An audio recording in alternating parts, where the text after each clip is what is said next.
상속 70대가 마지막 골든타임입니다. 안녕하세요. 상속과 증여 상담 전문해온 세무사입니다. 요즘 상담실에서 가장 자주 듣는 말이 있습니다. 조금만 더 있다가 하려고 했는데 이렇게 될 줄 몰랐어요. 상속 문제는 미리 준비하지 않으면 가족 간 분쟁과 세금 폭탄으로 이어지는 경우가 정말 많습니다.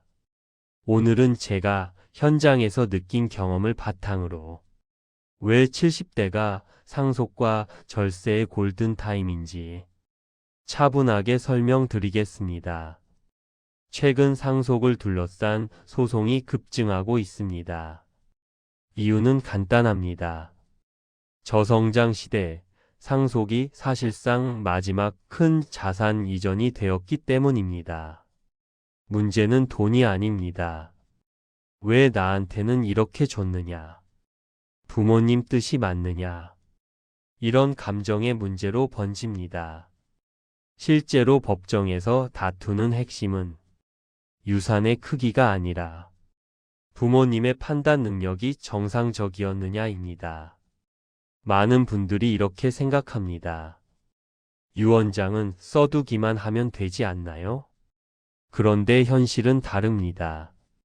법적으로 인정되는 유언 방식은 단 5가지 뿐이고 요건 하나만 빠져도 무효가 될 수 있습니다. 특히 자필 유언의 경우 날짜 하나, 주소 하나만 빠져도 문제가 됩니다. 하지만 실제 분쟁의 핵심은 형식이 아니라 의사 능력입니다. 고령 상태에서 작성된 유언장은 자녀가 그때 판단이 흐려져 있었다고 주장하면 소송으로 이어지는 경우가 정말 많습니다. 그래서 저는 항상 말씀드립니다. 유언장은 늦게 쓰는 게 아니라 건강할 때 쓰는 겁니다. 70대 초중반은 법적으로나 현실적으로 가장 안전한 시기입니다.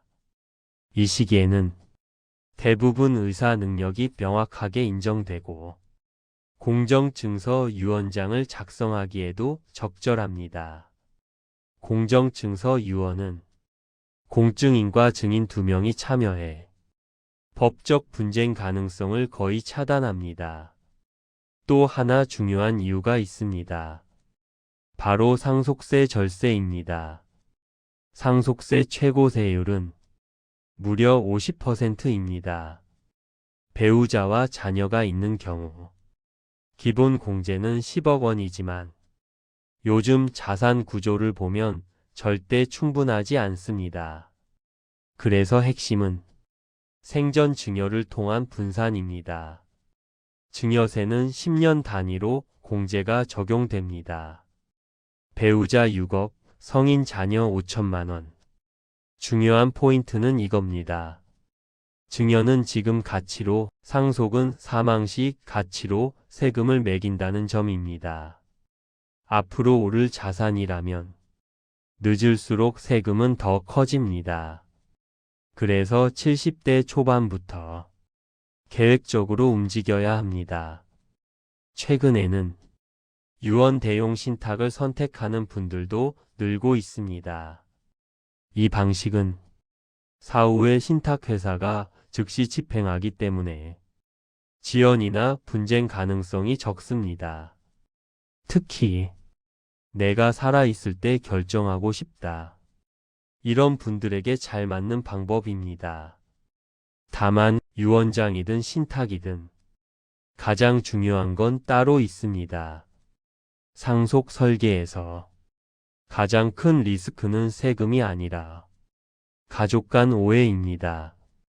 일방적으로 정해놓기보다 미리 설명하고 대화하고 공감대를 만드는 것. 이게 분쟁을 막는 가장 확실한 방법입니다. 상속은 재산을 나누는 문제가 아니라 가족의 미래를 지키는 선택입니다. 70대는 골든타임입니다. 미루지 말고 지금 준비하시기 바랍니다.